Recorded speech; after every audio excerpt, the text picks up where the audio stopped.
Here's what you can do in order to take high-resolution photos on Samsung Galaxy S25. First and foremost, in the photo mode, we can switch to 50 megapixels, which of course increases the resolution of photos. If you have changed the aspect ratio of a photo, the highest resolution is possible by choosing 3:4 aspect ratio.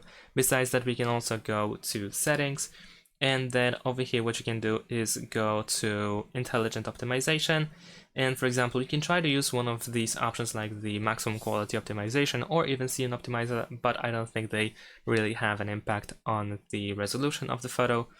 But you can also go to advanced picture options, and you can enable high efficiency pictures, which changes the format of photos to HEIF. And this is about it. This is everything that we can do in order to try to take high resolution photos. So in terms of the resolution itself, the most important settings are the megapixels. You want to use 50, and of course 3:4 aspect ratio. And that is all. Thanks for watching. Leave a like and subscribe to my channel, and see you in my next videos. Bye.